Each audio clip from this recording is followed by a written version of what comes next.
Auzubillahi minasyaitonir Ya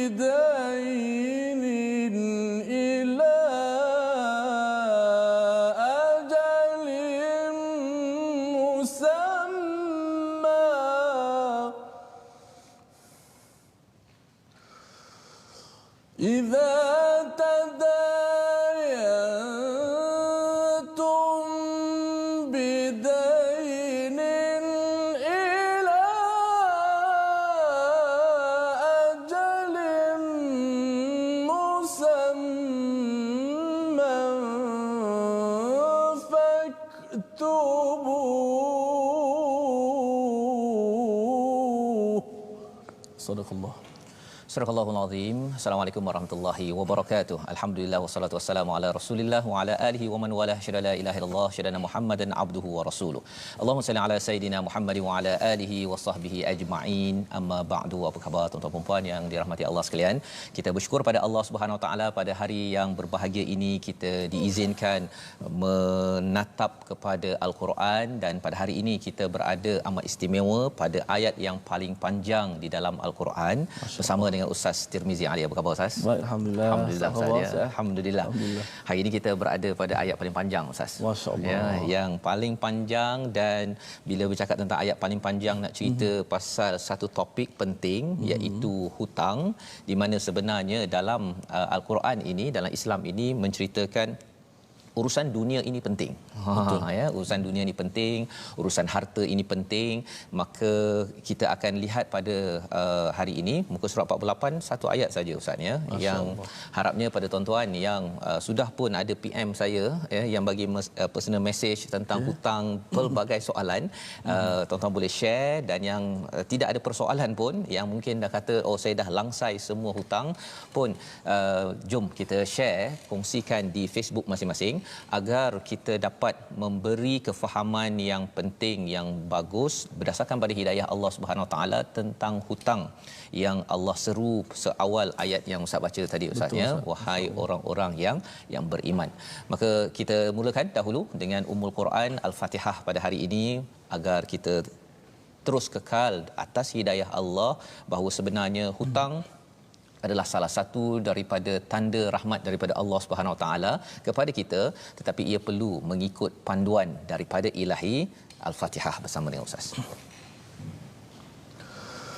A'udzu billahi minasy syaithanir rajim. Bismillahirrahmanirrahim. Alhamdulillahi rabbil alamin. Ar-Rahmanir Rahim. Maliki yaumiddin. Iyyaka na'budu wa iyyaka nasta'in. اهدنا الصراط المستقيم صراط الذين أنعمت عليهم غير المغضوب عليهم ولا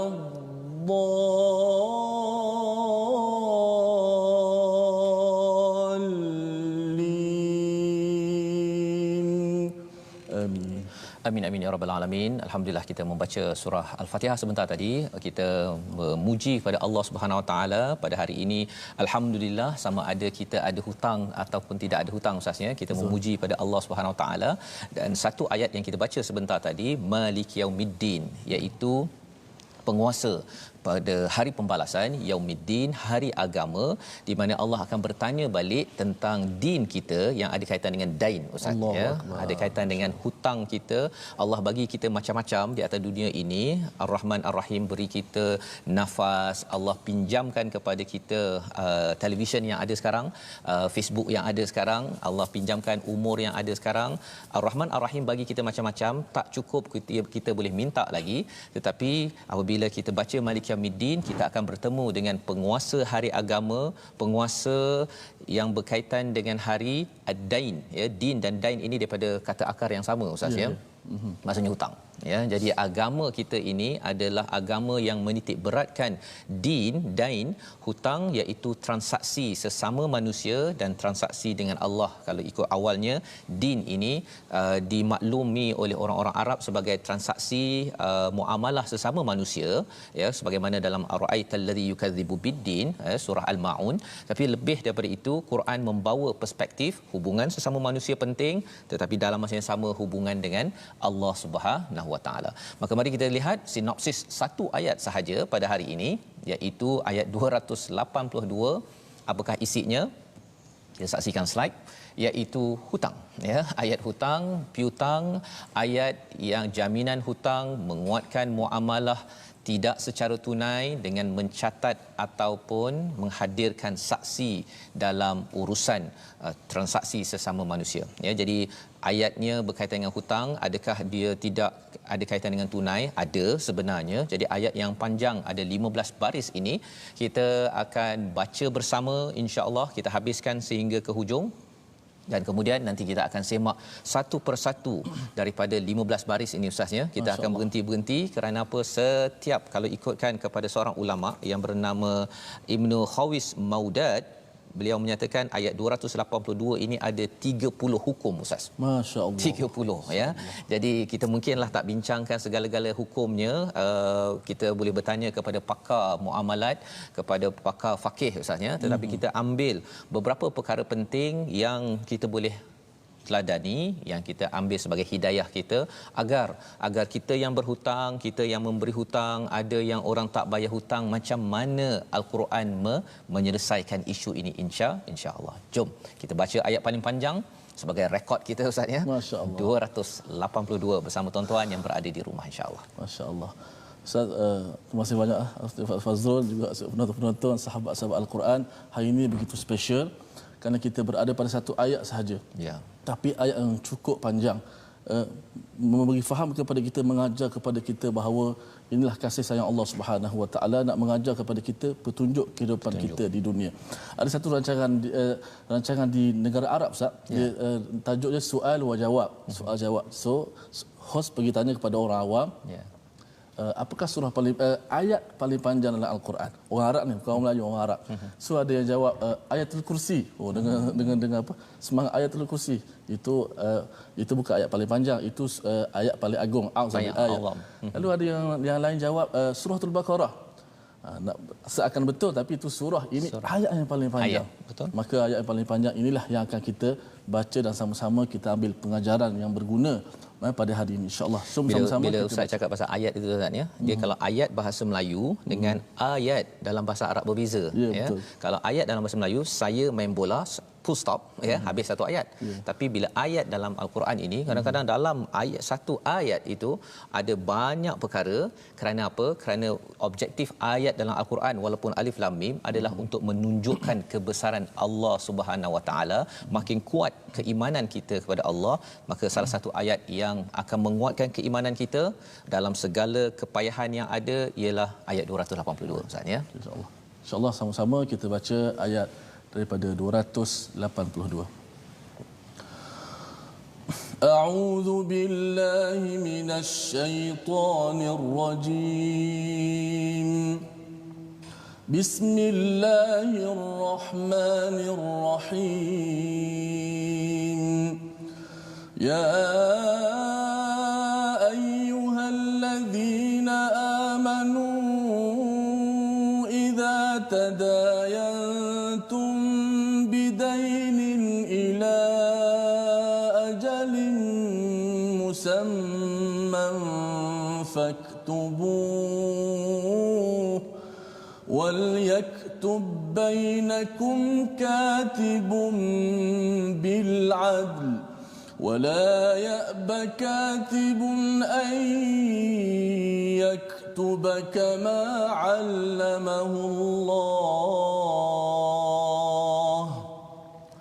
فليكتب وليملل الذي عليه الحق وليتق الله ربه ولا يبخس منه شيئا فإن كان الذي عليه الحق سفيها أو ضعيفا أو لا يستطيع أن يمل هو فليملل وليه بالعدل واستشهدوا شهيدين من رجالكم فإن لم يكونا رجلين فرجل وامرأتان ممن ترضون من الشهداء أن تضل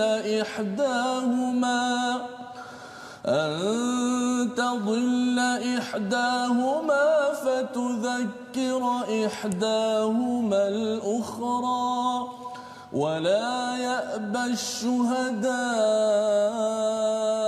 إذا ما دعوا ولا تسأموا أن تكتبوه صغيرا أو كبيرا إلى أجله ذلكم أقسط عند الله وأقوم للشهادة وأدنى ألا ترتابوا إلا أن تكون تجارة حاضرة تديرونها بينكم فليس عليكم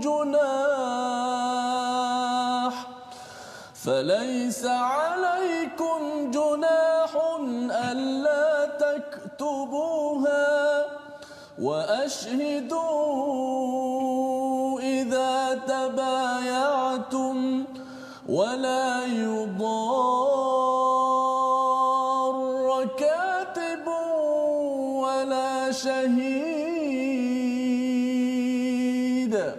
وإن تفعلوا فإنه فسوق بكم واتقوا الله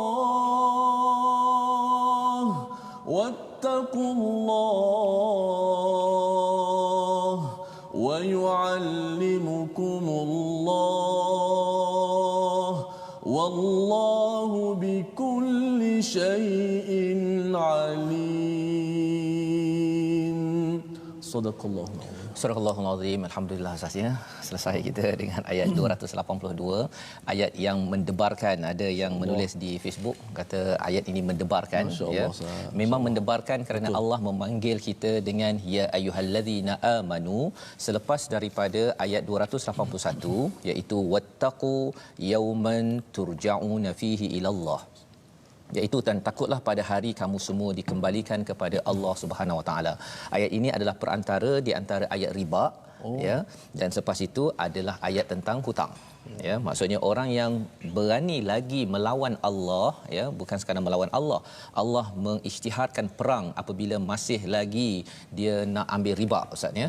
Ambil riba maksudnya ialah pinjaman-pinjaman yang dikaitkan dengan riba. Ada 4 golongan. Yang pertama, orang yang memberi riba itu, memberi pinjaman, dia menambah, ya, bayaran, dan orang yang mengambil pinjaman itu, yang ketiganya penulis, dan juga yang keempatnya saksi, ya. Empat itu dilaknat oleh Rasul sallallahu alaihi wasallam, yang kita doakan agar kita dimudahkan urusan, ya. Kerana apa? Kerana muka surat 44, 45, 46 bercerita tentang infak, memberi. Ayat ataupun muka surat 47 banyak bercerita tentang memberi pinjaman, ustaznya, tetapi memberi pinjaman yang menekan dan menzalimi, itu namanya riba. dan Allah menyatakan pada ayat 48 kalau perlukan bantuan ya, perlu berhutang, hutang yang tidak ada tambahan inilah yang dibahaskan pada ayat 282. Jadi ya ayyuhallazina amanu, wahai orang-orang yang beriman, maksudnya untuk memahami ayat ini Ustaz ya, kita kena bina iman dan Allah memanggil kita dengan nama yang mulia walaupun mungkin iman kita pada waktu hari ini nipis ya, kulit bawang Ustaz ya, tetapi masih lagi Allah memanggil dengan ya ayyuhallazina amanu. Allah siapkan mindset kita, kamu nak dengar, saya nak dengar ayat ini kerana iman pada Allah, saya nak dengar apa pesanan Allah kerana saya percaya, saya beriman pada para malaikat yang mencatat apa yang saya buat selama ini, saya nak ikut Rasul, saya beriman pada akhirat, pada kitab, kepada qada qadar. Katakan hari ini saya ada banyak hutang ataupun saya dah langsai hutang, kita nak dengar apa yang Allah nak sampaikan. Idza tadayantum bidainin ila ajalin musamma, ya, apabila kamu berhutang dengan hutang sampai kepada batas waktu yang ditentukan. Di dalam bahagian ini saja Ustaz ya. Idza tadayantum, kamu berhutang, bidainin, dengan hutang. Di sini saja ulama menyatakan ada 3 transaksi yang berkait dengan perkara ini. Yang pertama, kalau kita ada jual beli ya, maksudnya itu tadayantum ya. Kemudian kalau kita ada buat pesanan, kan ada pre-order kan, kita order dulu tapi barang tak sampai, itu juga adalah tadayantum bidainin, dengan hutang.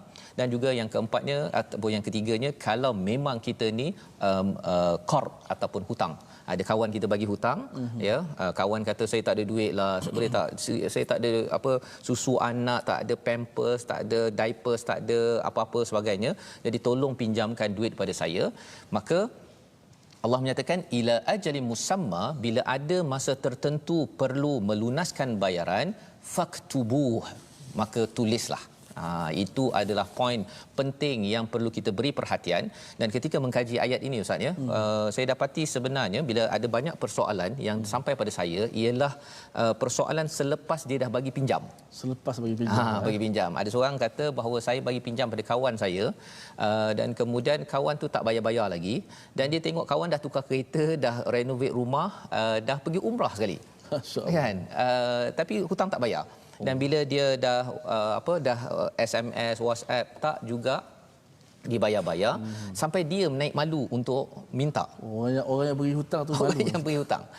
Jadi bila saya tengok beberapa persoalan yang ada, kebanyakan persoalan itu selepas dah bagi hutang. Maksudnya selepas bagi hutang. Tetapi Allah nyatakan di sini sebelum lagi ya, perkara sebelum ini kita kena semak dahulu, iaitu faktubu, hendaklah dokumenkan, hendaklah tulis. Ada yang kata kalau tulis dekat WhatsApp je boleh tak? Kan? Ataupun saya tulis dekat SMS, okey aku bagi kau pinjam hutang. Ada yang telefon je Ustaz. Telefon kat kawan, boleh tak pinjam RM50? Kan? Dia telefon sahaja, dia kata tak apalah RM50 kan. Kau hutang minggu depan bayar ya. Sebenarnya kewajipan pertama yang Allah nyatakan pada line baris nombor 2 itu adalah faktubuh, kita kena tulis. Kita kena tulis. Nanti kita akan tengok nanti tulis tu Ustaz, kecil ke besar kena tulis. Ya, tapi Allah mulakan dulu dengan yang paling strict, yang paling penting sekali, iaitu faktubu wal yaktub bainakum katibun bil adl. Ya, hendaklah ditulis ya, dan hendaklah seorang penulis di antara kamu menuliskannya dengan benar, katibun bil adl, dengan adil. Ceritanya ialah pada zaman Arab dahulu ramai orang tak boleh menulis Ustaz. Tak boleh menulis. Jadi bila nak cari penulis ini sukar, dan kena cari juga ya. Sukar pun kena cari. Kalau zaman sekarang dah mudah ya. Maksudnya memang perlu sangat kita mencari, dan syarat penulis itu yang mencatat dokumen tersebut mestilah adil. Ya, adil itu maksudnya apa? Dia memberi keadilan kepada orang yang memberi hutang dan orang yang dihutangkan. Ya, jadi dua-dua pihak dia kena adil. Dia tidak boleh ada sebahagian Ustaz ya, dia lawyer ke ataupun dia punya company secretary ke yang menulis. Dia menulis untuk yang si penjual sahaja. Ya, jadi dia tidak menjaga keadilan untuk orang yang diberi hutang. Jadi itu kena beri perhatian. Ya, pasal biasalah ada lawyer ke ataupun peguam ke, dia kalau boleh dia dah bekerja pula tu dengan sesebuah syarikat, dia tulis apa sahaja untuk kepentingan yang memberi hutang. bukan orang yang menerima hutang. Jadi kena adil kedua-dua perkara tersebut. Wala ya'ba katibun an yaktuba kama 'allamahullah. Wala ya'ba, ini maksudnya apa tuan-tuan? Daripada perkataan aba, iaitu jangan dia enggan seorang penulis itu bila dia diminta untuk menulis seperti mana yang Allah ajarkan. Ya, ceritanya apa? Kalau ada orang minta tulis, ya, untuk tulis dokumen ke apa ke, kerana kita ada kemahiran membuat dokumen ataupun menulis, jangan aba, ya, jangan enggan. Pasal apa menulis ni ustaz? Bukan dapat duit pun, ya. Ada setengah orang dia kata okey tak apa, saya bagi servis untuk menulis. Okey, bagi orang yang beri hutang, kadang-kadang dia tak nak ambil servis yang kena tulis, kena bayar, ya. Tetapi bila kita faham ayat ini, kalau kena bayar, perbincangan dalam tafsir Al-Munir oleh Syekh Wahbah Zuhaili, dia kata kalau perlu bayar kepada penulis tersebut untuk siapkan dokumen. Zaman sekarang ini kalau syarikat ada company secretary, ataupun kalau kita boleh tulis sendiri, kita tulis, tapi pastikan tulis seperti mana yang Allah ajarkan kepada kita, iaitu mestilah bersifat adil. Fal yaktub wal yumli lilladhi alaihil haqq, ya, iaitu maksudnya apa? Dan hendaklah orang yang berhutang itu merencanakan dengan jelas. Yang ini adalah perkara yang amat penting ustaz, ya. Pasal biasanya apa? Biasanya bila cakap tentang menulis dokumen ini, satu cabarannya ialah ada orang yang tak tulis. Itu satu hal. Yang kebanyakannya, saya pun pernah ustaz, ya, bila kawan nak pinjam RM50, takkanlah nak tulis ke, kan? Kita bagi pinjam je lah, kan. Rupanya paling kurang pun caranya ialah kita tulis dekat WhatsApp ke, tulis kat SMS ke, kat email ke, message. Itu adalah faktubuh, ya, dan tulis itu dengan adil. Dan kalau ikutkan kat sini, fal yaktub wal yumli lilladhi alaihil haqq. Perkataan ini amat penting tuan-tuan, iaitu dan hendaklah dia menulis, penulis itu menulis, dan hendaklah dibacakan orang yang ke atasnya hak. Apa maksudnya kat situ? Katakan saya yang berhutang, saya kena wal yumlil, iaitu imla. Imla ni kita beritahu kepada penulis itu, okey, saya berhutang RM50, bukan yang memberi hutang, yang berhutang. Perbincangan tentang perkara ini ialah apa? Iaitu untuk orang itu sedar apa yang ada dalam dokumen tersebut. Biasalah ustaz, ya, biasa kalau katakan saya nak berhutang, saya akan cakap pada katakan kawan saya A lah contohnya, saya perlukan duit, saya perlukan segera, saya akan bayar insya-Allah. Dia ada insya-Allah ustaz. Besok pagi duit masuk, kan, saya akan terus bank in. Waktu nak berhutang itu menangis dengan segala insya-Allah, masya-Allah semua keluar, kan. Tetapi tidak cukup perkara itu, Allah nyatakan orang yang berhutang itu falyaktub, orang yang menulis itu hendaklah menulis, wal yumlil ladzi alaihil haqq, ya, hendaklah orang yang berhutang itu dia imla. Imla tu dia cakap okey, saya berhutang dengan A sebanyak RM50, ya, dan akan dibayarkan ila ajalin musamma pada 20 hari bulan Ogos contohnya. Orang yang berhutang itu kena cakap, ya. Ini asal daripada Al-Quran.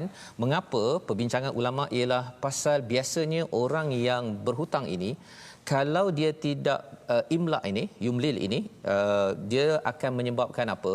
Dia okey apa-apa saja, yang penting duit dapat ustaz, bayar RM50 dah, kan, tak kisahlah. Dan kemudian isunya selepas dia dah dapat duit, dia mungkin kata hari tu kau tak bagi RM50, kau bagi RM10, betul RM10, dapat RM20 je.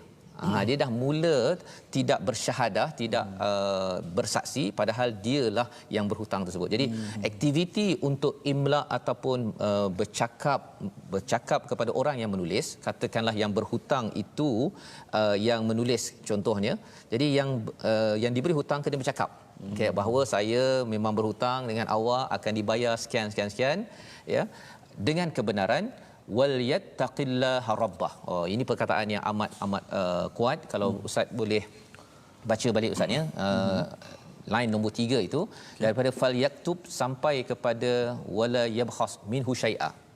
Ya, sebelum kita tengok apa kepentingan perkara ini. Baik, terima kasih ustaz. Bila saya baca ayat panjang tadi, ada penonton Zainab Razak kata mendebarkan ayat ini. Ada penonton komen kata bila Ustaz Tarmizi baca tadi tu, saya sangat berdebar-debar menunggu habiskan bacaan ini. Maka saya jawab, saya sendiri pun tengah baca, saya mendebar-debar untuk menghabiskan ayat ini. Kenapa? Kerana bila sebut hutang ini, ia berlega dalam kehidupan kita. Kata Imam Ar-Razi, Ustaz, kenapa ayat ini paling panjang?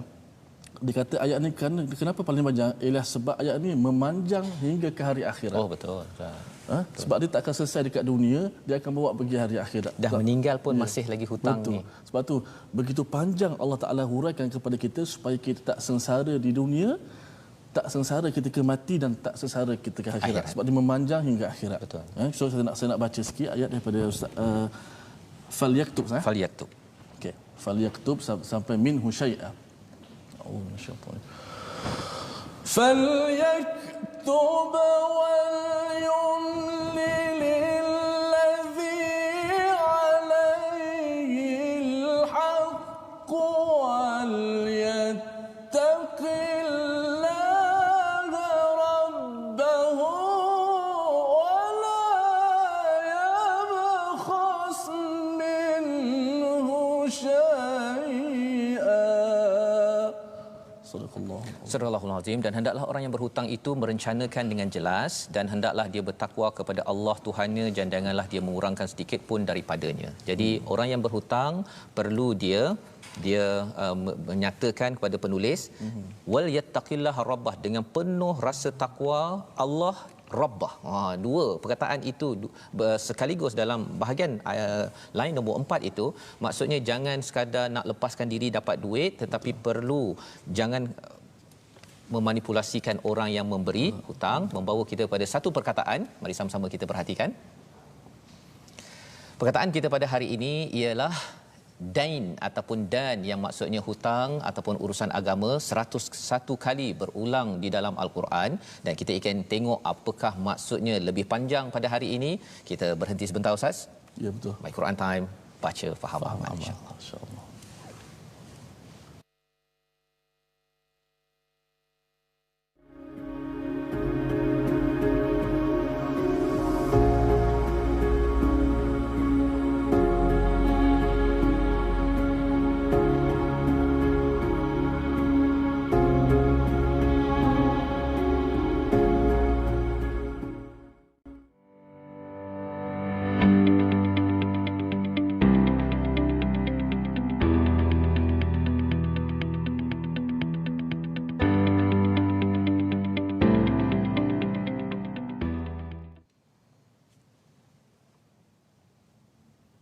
Kembali kita dalam My Quran Time, baca faham amal Ustaz ya. Kita berada pada ayat yang paling panjang, terpanjang di dalam Al-Quran, surah Al-Baqarah ayat 282 pada halaman yang ke-48. Sebentar tadi kita melihat kepada perkataan dain.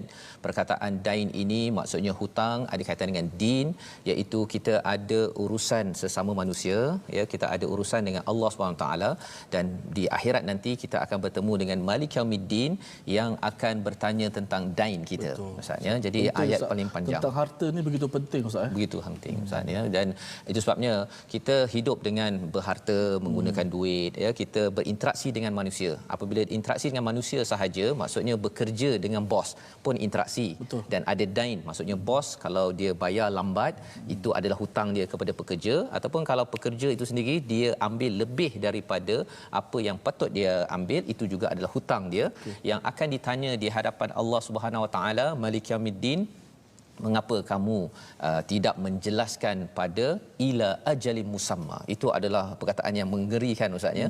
Pasal bila ila ajali musamma, kita ni umur kita ni ila ajali musamma sampai satu masa je. Bila Allah tarik sahaja, kalau masih lagi tidak menunaikan hutang-hutang yang ada, maka itu akan menjadi liability ya, akan disoal dan tidak selesai di dunia, ia akan bawa sampai ke akhirat. Jadi kalau kita tengok di sini Ustaz ya, ayat 282 tadi itu kita dah bercerita tentang kepentingan mencatat. Mencatat, tapi sebelum kita pergi lebih jauh lagi, jom kita lihat tajwid pada hari ini. Baik, untuk segmen tajwid, sebelum itu kita ajak kepada semua sahabat-sahabat Al-Quran untuk bergabung di platform rasmi kita. Kita ada YouTube, kita ada Facebook, iaitu Sahabat Al-Quran, My Hashtag Quran Time, ada My Hashtag Quran Time, dan boleh tonton YouTube di My Quran Time Official.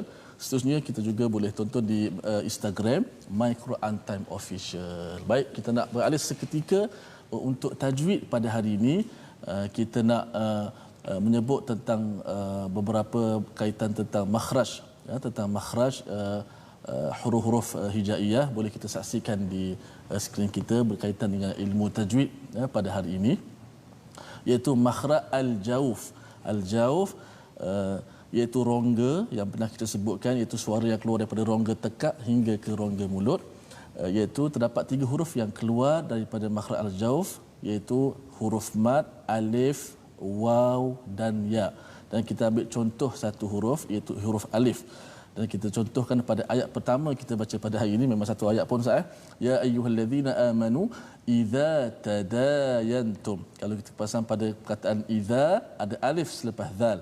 Tadayantum selepas da ada alif. Alif itu adalah alif mat. Dari mana datang suara alif mat? Kita panjangkan suara kita kan. Idza suara itu datang daripada disebut al-jauf, iaitu daripada rongga tekak sampailah rongga mulut. Suara itu keluar daripada kedua-dua rongga tadi, leher dan juga tekak. Maka tak boleh kita baca idzan keluar daripada hidung. Sengau nak terima makauhan. Yang tak boleh yang gitu. Ya, bila suara keluar daripada tempatnya, maka sebutan kita bunyi, sifat bunyi itu akan bunyi huruf yang keluar dengan tepat. Tapi kalau kita buat suara-suara sengau contoh yang ataupun suara tak keluar daripada halqum, ya pun tak boleh. Suara mesti keluar daripada tempat. Ya keluar daripada rongga tadi, maka dia akan keluar bunyi yang betul. Yang betul. Itu contoh Ustaz. Masya-Allah. Itu terima kasih Ustaz ya. Itu huruf makhraj al-jauf ya, daripada rongga tekak hingga ke mulut sampai ke mulut ya. Itu cara membaca. Sebentar tadi perkataan yang kita baca pun tadi contohnya idza tadayantum bidain Ustaz ya. Makna pula Ustaz? Iaitu apabila kamu berhutang dengan hutang. Ya. Itu besar lagi makna tu. Maksudnya dia kalau idza tadayantum jika kamu berhutang kan, tapi kalau bidainin ila ajalin musamma maksudnya dengan hutang yang ada tempoh. Yang ada tempoh. Ada orang yang kata tak apalah bila-bila boleh bayar kan. Yang itu okey. Tetapi kalau katakan ada masa tertentu yang telah pun kita setujui, maka apa yang perlu kita fahami sebentar tadi Ustaz ya, iaitu faktubuh. Dan kalau kita perasan, kita tak cakap lagi tentang orang yang menerima hutang tu, yang dapat duit tu. Ini kewajipan bagi orang yang memberi hutang. Ya, dan bila saya tengok balik, rupa-rupanya pasal banyak soalan-soalan yang ada ialah pasal orang tak bayar hutang pada saya. Tapi kena tanya kepada orang yang memberi hutang, kalau saya beri hutang, saya dah tulis ke belum? Kan? Dah tulis belum? Satu. Dan yang keduanya, apabila kita tengok tadi, cara orang itu menulis, mestilah orang yang menerima itu cakap saya berhutang atau bernilai sekian itu, dia mesti sedar tentang perkara itu. Cabarannya apa? Kalau katakan kita hutang ambil sesuatu servis daripada syarikat Ustaz ya, kadang-kadang dia ada tantangan kan. Kadang-kadang main tanda tangan je. Tak baca pun. Ya, jadi bila tak baca, sebenarnya orang yang memberi hutang ya, maksudnya hutang ni tak semestinya duit yang saya bagi pada Ustaz ya. Kalau kita bersama dengan syarikat, kita ambil servis utility kan, air ke, elektrik ke, telefon ke, semua itu adalah hutang sebenarnya. Ya, itu adalah satu hutang yang kita bayar, kita ambil servis dulu. Kita guna dulu dan kita bayar pada hujung bulan, itu juga adalah hutang yang perlu kita beri perhatian berdasarkan pada ayat 282 ini. Jadi kalau kita tengok seterusnya, fa in kana alladhi alaihi alhaqqu safihan, ini syarat kalau orang yang nak bercakap tadi tu, yang nak terima hutang itu dia tak tahu. Safihan ini maksudnya lemah akal, ataupun lemah keadaannya, dhaif, buta ke, tak nampak ke, ataupun la yastati'u, dia tak mampu untuk bercakap ataupun nak beritahu kepada penulis tu okey saya berhutang ke, dia tak tahu. Contohnya lah macam tadi Ustaz ni kan, ada dokumen yang ada tulisan besar, tulisan kecil, dia tak baca, dia tak mampu nak baca, ataupun dia memang dhaif ataupun safiha, tak faham. Bahasa jargon yang digunakan adalah dengan ini, bahawa dia pemberi kepada kontrak ini akan 2 tahun, 3 tahun apa sebagainya, dia tak faham. Jadi pada waktu itu wali ataupun penjaga dia mestilah beritahu balik bil adl, ya, dengan keadilan. Sekali lagi, orang yang membantunya itu mesti adil, jangan manipulasikan. Dan seterusnya, kewajipannya ialah wastashhidu syahidain mir rijalikum, iaitu perlu ada saksi Ustaz. Itu yang kalau katakan saya nak bagi pinjam kepada ustaz contohnya RM50. Kalau ikut yang bahagian sini kena ada dua saksi lelaki. Dua saksi. Jadi kalau katakan saya nak pinjam RM50 boleh tak ustaz? Kalau katakan ustaz kata boleh sahaja, kalau ikut yang ayat ini tak ada saksi, sebenarnya ia bersalahan dengan bahagian sini. Adalah yang lebih mudah lagi, tapi Allah bagi yang strict dahulu. Pasal apa? Pasal lepas itu nak ambil RM50 pun susah ustaz. Nak ambil RM50 pun susah, apatah lagi kalau katakan lebih besar lagi 5 juta ke apa sebagainya, lagilah saya mana ada kan, kecuali apabila kita ada saksi ini. Mana saksi itu sangat penting Ustaz. Amat penting. Sebab saya pernah bila kita hutang, kadang-kadang kita rasa segan, tak apalah jangan bagi tahu orang je. Betul. Kita segan. Tapi bahayanya katakan mati. Orang yang berhutang itu mati. Dia tak sempat beritahu siapa, saksi pun tak tahu. Betul. Orang yang isteri waris pun tak tahu. Bagaimanakah hutang itu bawa sampai mati? Sampai mati. Jadi kesian pada orang yang diberi hutang kan.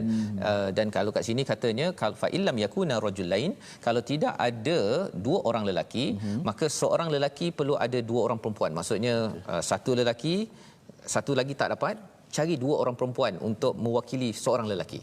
Sampai tahap begitu itu sekali. Sunnah dalam Al-Quran. Ya. Dan bila saya fikir-fikir tengok balik, sebenarnya bila ada saksi ni ustaz ya, satu proses nak memberi hutang ni memang ketat sebenarnya dalam Al-Quran. Ya, dia bukan semudah bagi begitu sahaja. Pasal bila kita kata tak nak malukan dia, kita tak nak ketatkan, kesannya ialah lepas tu kita yang muka ketat nak minta kan, kita rasa alamak malu apa sebagainya. Padahal Allah dah cakap kamu nak bagi hutang kan, nak bagi hutang ikutlah cakap Allah. Ya. Jadi di sini Allah menyatakan peranan syuhada ini fatudzakkira ihdahumal ukhra, ya, fokus kepada dua perempuan tadi untuk mengingatkan kalau salah seorang daripadanya itu yang terlupa. Ya, jadi saksi-saksi ini penting pasal isu kat situ adalah antadilla, ya. Kalau ada perkataan di sini supaya jika lupa, dia bukannya dia lupa dalam bahasa Arab ada nasya ustaz ya, tapi dekat sini dalla, tadilla. Ya, apa maksudnya ialah ada dua maksud. Satu, lupa disebabkan dia dah terlupa dia ada berhutang, dan yang keduanya ialah dia buat-buat lupa ustaz, sampai dia dah hidup dengan dia rasakan bahawa saya boleh beli kereta, saya boleh beli apa sahaja pasal saya rasa saya tak ada berhutang dengan sesiapa. Jadi bila ada saksi itu boleh mengingatkan balik antara satu sama lain dan juga mengingatkan pada pemiutang, wala ya'basyuhada'u idza madu'u. Ini penting sangat. Iaitu apa? Jangan enggan saksi-saksi ini apabila dipanggil. Siapa yang panggil? Orang yang memberi hutang ataupun penulis tadi itu. Dia kata kamu dulu bersaksi kan, okey, tolong datang balik, jangan enggan. Jadi dalam ayat ini ada dua, jangan enggan. Satu, penulis, kalau dah ada kemahiran menulis sebagai accountant, sebagai lawyer, sebagai accountant firms, jangan aba. Yang keduanya syuhada juga, jangan enggan kalau dipanggil. Kalau kena pergi mahkamah, kena datang. Dia tak boleh pula lama malas lah sebenarnya. Saya saksi itu saya nak tanda tangan je, saya malas lah nak deal dengan semua perkara hanky-panky ini.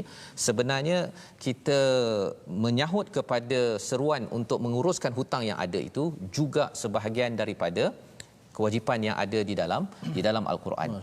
Wala tasamu. Perkataan ini ada dalam surah Yusuf, ya. Wala tasamu. Apa maksud wala tasamu ini? Allah dah beritahu dah, jangan kamu jemu. Menguruskan hutang ni ustaz ya. Ini kalau kita cakap tentang ayat ini, nak uruskan dokumentasinya itu leceh. Leceh, memang leceh bagi tuan-tuan. Mungkin kalau ala RM50 pun nak sampai tulis. Memang leceh, tapi Allah cakap wala tasamu. Jangan jemu. Ada penting situ. Ada kepentingan ya. Perkataan ini jarang dalam Al-Quran. Satu dalam surah Yusuf, satu lagi dalam ayat inilah maksudnya, iaitu an taktubuhu saghiran au kabiran ila ajalih.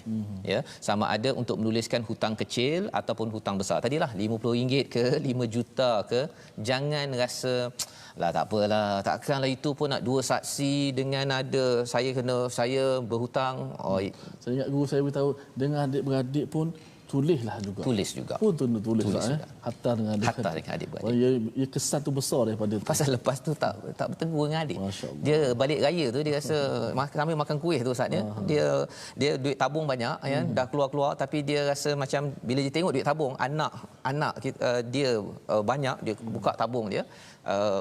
Tapi kita itu sebenarnya duit aku tu. Tak nak Kan? bayar. Tak nak bayar kan. Apatah lagi kalau dia ada banyak kad kan. Pergi ke supermarket mana ke kan. Banyak duit kan, boleh beli macam-macam, tapi rupa-rupanya sepatutnya kad itu dahlah kad kredit pula tu. Itu tambah riba pula ustaz ya. Tapi bila nak bayar kad ini, duit itu duit saya, tapi kalau katakan tidak ada tadi itu tulis perkara yang kecil atau yang besar, itu ada masalah. Itu sebabnya 3 manfaat yang Allah nyatakan tentang menulis ini, dokumentasi ini pada ayat zalikum itu ustaz. Kalau ustaz boleh baca sampai kepada alla tartabu. Ya, insya-Allah. Baik, terima kasih Ustaz Fazrul. Sudah menonton, saya nak baca sikit hadis Nabi SAW tentang bahayanya hutang ini. Hadis daripada riwayat Ibn Bukhari, iaitu maksudnya barang siapa yang mengambil harta manusia dia berhutang dengan niat dia nak bayar balik, bahawa Allah Ta'ala akan menunaikan untuknya. Maksudnya Allah akan bantu dia untuk bayar hutang balik. Tapi barang siapa yang mengambil harta manusia dia berhutang dengan niat untuk menghabiskannya tanpa membayar balik, maka Allah Subhanahu Wa Ta'ala akan membinasakannya. Maka sama-samalah kita perhatikan, kerana apa? Ia berkaitan dengan kehidupan kita di hari akhirat. Sebab tu ayat ni manjang kepada hari akhirat. Bahkan sebuah hari Nabi sebut Ustaz, nafsul mu'min yakni mu'allaqah. Ruh orang beriman, nyawa orang beriman, dia akan tergantung-gantung di awang-awangan sehinggalah dia menyelesaikan hutang. Supaya kita tahu benda ni benda yang sangat penting dalam kehidupan kita, supaya kita tak menderita ketika di dunia, tak sengsara ketika nak mati, dan juga boleh berserah lagi di hari akhirat. Jadi kalau dalam doa Ustaz ya, Allahumma inni a'udzubika minal hammi wal hazan. Betul. Ada 8 perkara punca stres dalam dunia. Punca stres yang paling besar adalah apa? Ghalabatid dain wa qahrur rijal. Iaitu apa? Hutang yang mencengkam dan juga manusia yang akan menakutkan kita ya. Jadi sebabnya hutang, kalau nak hutang tak ada masalah Ustaz ya. Kalau hutang dengan bank ke dengan apa sekalipun, tetapi mestilah mengikut panduan Quran ya, agar kita dimudahkan. Pasal kalau Ustaz cakap tadi tu niat nak bayar ya, insya-Allah Allah akan mudahkan. Tapi kalau awal-awal lagi nak pinjam RM50, memang ada orang dia apa istilahnya tutup lubang korek lubang Ustaz kan. Dia hutang kat sana dia bayar, betul dia buka kat sana pula. Itu sebenarnya orang yang perlu diberi perhatian. Mari kita tengok kepada apakah kepentingan dokumentasi sebentar tadi. Zalikum as-satu 'indallah. Kita baca ayat itu tadi. Begitu panjang penerangan Allah kepada kita sebab nak beritahu kita panjang kehidupan kita sehingga hari akhirat. Subhanallah.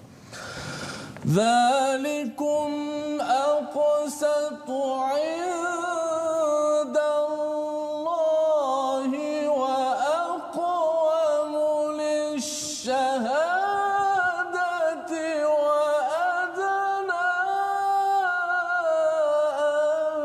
alla tartabu. Sadaqallahul azim.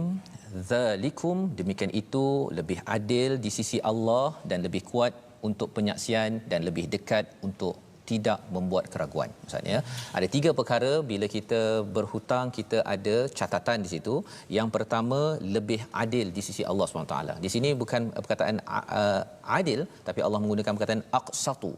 Aqsatu ini adalah adil yang amat detail. Maksudnya pasal apa? Pasal Allah tidak akan menzalimi seorang hamba pun, walaupun mungkin 10 sen daripada ahcong, kalau seorang Ahmad yang ambil, Allah tetap akan perjuangkan hak bagi seorang insan tersebut ya. Kerana apa? Kerana Allah memang adil ya. Allah itu amat adil. Itu yang pertama.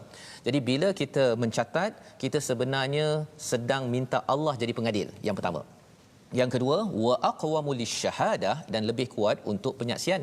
Mudah nanti kalau katakan saya nak jadi saksi, saya nak minta balik, tunjuk dokumen saja kan. Dan cabaran yang ketiga, dan cabaran ketiga ini yang biasa berlaku Ustaz ya, iaitu wa adna alla tartabu, dan lebih dekat untuk tidak membuat keraguan. Apa maksudnya? Ialah yang memberi hutang, dia kata tadi dia bagi 100 Ustaz kan, tapi pasal tak ada catatan, saya dah bagi awak 150 tau. Kan. Dia akan over claim, minta lebih. Tapi orang yang berhutang, apa yang berlaku kalau kita belajar dalam behavioral economics, satu ilmu tentang psikologi manusia, ialah dia kalau bab-bab untuk diri sendiri ni, dia akan overclaim ataupun kalau sesuatu tentang diri, kelemahan, dia akan letak kurang. Jadi kalau dia hutang 100, dia kata tak, saya tak hutang 100, saya hutang RM50 dia. Masya-Allah. Kalau bab yang lebih dia cakap saya sebenarnya banyak derma sampai 1 juta padahal baru RM1 juta misalnya. Itu tentang psikologi manusia. Jadi bagaimana untuk mengelakkan daripada tartabu, daripada keraguan ini, catatan tersebut. Betul. Dan Allah menyambung illa an takuna tijaratan hadiratan tudirunaha bainakum falaysa alaikum junah. Jadi kalau katakan jual beli itu tunai, tak ada masalah kalau tidak ditulis. Walaupun kita rasa macam selama ni memang saya tak tulis pun kalau tunai kan. Allah highlight kan, nak ceritanya dokumentasi ataupun tulis ini dia memang RM50 ke, 50 sen ke, 100 juta ke. Poin dalam muka surat 48 ini adalah faktubuh, dokumentasi ataupun catatan, ya. Dan nampak macam leceh tadi, tetapi Allah kata tahu memang kamu akan rasa leceh, tetapi lebih leceh ialah apabila adik-beradik bergaduh, kan, ataupun kawan lepas tu dia mula dah duduk pun macam bila kawan sebelah pakai telefon mahal. Betul. Dia dah mula tengok-tengok kan. Dan Allah menyatakan lagi, ya, wa ashhidu idza tabayatum, saksikanlah apabila kamu berjual beli, wala yudar, jangan menyusahkan kepada penulis dan juga saksi. Jangan menyusahkan perkara ini. Pasal apa? Kadang-kadang pasal bila bercakap tentang menyusahkan saksi ini, sama ada yang memberi hutang ataupun yang menerima hutang. Kadang-kadang yang menerima hutang kata pada saksi itu, kau janganlah beritahu bahawa aku ada hutang, kan? Ataupun kalau aku ada yang lain bawah meja, Ustaz. Bawah meja nak cakapkan bahawa saya tidak ada hutang. Maka semua perkara itu Allah tegur, siapa yang buat begitu fa innahu fusuqum bikum. Siapa yang menyusahkan penulis dan juga saksi, sebenarnya mereka itu fusuq. Ya, ada masalah fasik dalam hati itu. Maksud fasik ini ialah dia tidak taat, dia derhaka kepada Allah Subhanahu Wa Taala. Itu sebabnya Ustaz nak minta Ustaz baca kali akhir wa in taf'alu sampai hujung itu, kerana Allah bercakap tentang perkara yang penting, bagaimana kita menguruskan hutang, dan kita doakan nanti agar kita terpelihara daripada gejala hutang ini. Silakan Ustaz. Baik, sama-sama kita baca ayat yang di bawah sekali, satu ayat sahaja daripada ini, 2 baris yang ke bawah insya-Allah. Auzubillahi minasyaitanir rajim. Bismillah. Wa in taf'alu fa fusuqum bikum wattaqullaha wa yu'allimukumullah wallahu bikulli syai'in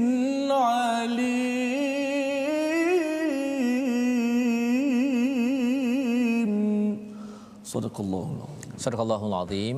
Jika kamu lakukan yang demikian itu, iaitu memudaratkan kepada, menyusahkan kepada penulis dan juga yang bersaksi, maka sesungguhnya hal itu suatu kefasikan. Maksudnya orang itu keluar daripada ketaatan pada Allah Subhanahu Wa Taala, berbuat dosa besar, dan bertakwalah kepada Allah. Allah memberi pengajaran kepadamu dan Allah Maha mengetahui segala sesuatu. Bila kita bertakwa, apakah syarat takwa dalam ayat ini? Tulis hutang, Ustaz, ya.